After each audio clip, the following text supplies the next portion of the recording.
Welcome back to Ropssaa Sports. Now, imagine what it would be like to be in grade 10 and have your entire life, for at least the next 7-8 years, planned out articulately for you. Now, it seems like a wild shot, but if that's not enough, having a plan B, too, as well, already ready for you is incredible. Now, this guy, he is very, very accomplished for his age, and we want to welcome him to the show right now. He is someone who knows what he's going to do for the next 7 years, and that is VN Venkatesh from St. Martin Mustangs. Thanks for being on the show. Hi, it's my pleasure.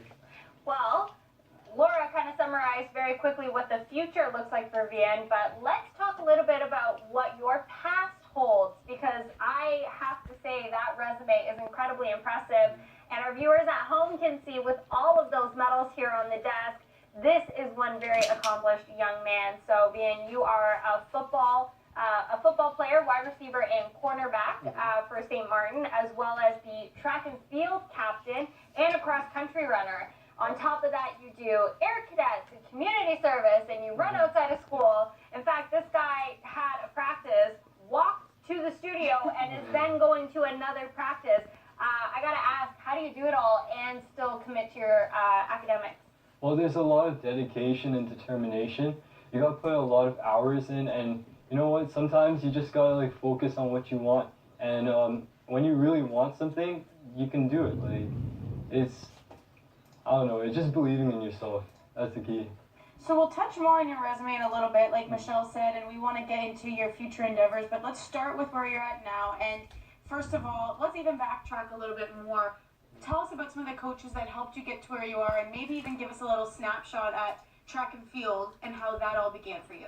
Okay, in grade 7, I had a coach named Miss Malia. She brought me into cross country and taught me a lot about it.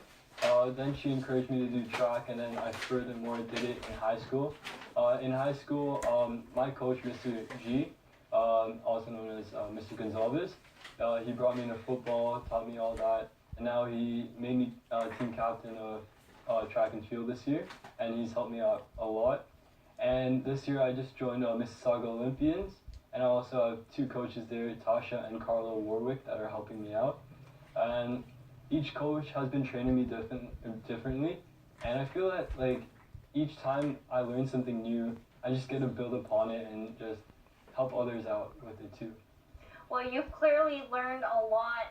Amongst the medals that we see here on the desk, VN has 8 golds, 5 silvers, and 2 bronze across the 100, 200, and 400 meters. And from my understanding, you've also dabbled a little bit in triathlon. Oh, yeah. How different is the training versus your running in order to include your cycling and your swimming? Well, I feel that the triathlon really helped build up endurance. It doesn't really like matter that much because when you have that endurance, that stamina, you can put it into running, and it just helps you out so much more. I feel that that type of training can make you like a really good athlete.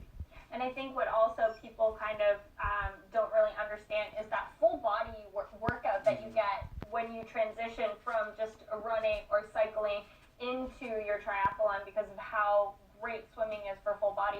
Have you noticed a difference since you started triathlon in any of your other sports in terms of performance, your running as well as football included? Well, I feel that it makes me more stronger, more like stamina, more endurance, and it makes me a better player, right? So like having that full body like workout, whereas you just do just legs, that's not just gonna help you out. You need to focus on everything. It makes you a better athlete in general. Yeah. So we know you like to swim a lot in your spare time, and you obviously do a lot of running. Where does the cycling come in? Is that with the Olympian team, or is that at school with the triathlon club? Well, it's just on my own. I like going out for 15K bike rides just to get the lactic acid out, so it helps. Yeah, it's a good way to spin it out and and trying to get that lactic acid out. It's great. So, I love how casually he threw out that distance too. Like, I really like to go for 15Ks occasionally, you know.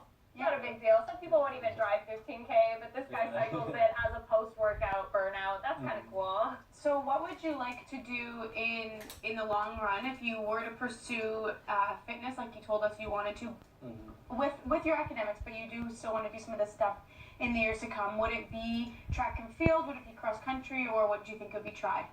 Well, I'm focused on track and field. I want to, obviously, everybody wants to be on Team Canada, like represent, go to the Olympics and stuff. So if I do pursue in the future, I would like to compete in the Olympics. So you want to like rub shoulders with Andre DeGrasse, maybe be on his relay team one day? I hope so one day. That'd be pretty cool. We could definitely keep an eye out for you anyways. You're only in grade 10, so you only have about a season and a half worth of competing between football and track and cross country in the Ropssaa world. But what are you most looking forward to in the upcoming spring season with track? Like right ahead, you said you have a tournament coming up on the 27th. So what does that have in store for you, do you think? Well, I want to see how I'm doing this year because this year is going to be most key year for me. It's going to show me, hey, where am I? What distance do I want to run? What do I want to do next year and in the future? This year I'm only doing the 400 meters, whereas last year I tried all of them, right? So it's really helping me out. This year is like, I feel like this is the season for me. That's what I think is one of the most impressive things about you is you keep thinking about what's next. So you know you want to go into corporate law, international law. You know that if that doesn't work out, you might go into the military reserves. Like you have this great plan at 15 years old. And that's very impressive when you still have 2 years of high school left. So my next question for you is tell us a bit about the VN that's outside of track and field. So tell us about volunteering at that church. Tell us about volunteering with your youth group. Tell us about volunteering as a youth president at the Cooksville Library. That's amazing. Air Cadet. Cadets. We really mean it when this kid does it all. He wants to be in the military reserves. You have so much on your resume. Tell us about what you do. What's a typical week like for you in all these events? Well, Mondays I have track practice. Tuesdays I have track practice. Wednesdays I have Air Cadets. I go to 845 Air Squadron. I am Flight Commander of 203 Flight. Thursday I have track practice. Friday I have track practice. Saturday is my day off. And then Sunday I go to church. I alter serve. I help out there. Cool. Yeah. But from my understanding, even on Saturdays, he'll just casually do a 15K. Why That's not? what you do on your day of rest when you enjoy it. That's what I do too. right. I feel you. Well, Dan, thank you so much for joining us today. You guys got to keep your eye out for him. Again, Ropssaa Track and Field kicks off on April 27th. So I'm sure we'll have updates from this very talented athlete. And we still got 2 years with him too. That's right, exactly. You guys need to stay tuned because we have Taylor Lewis and social media coming up after the break on Ropssaa Sports. We'll see you then.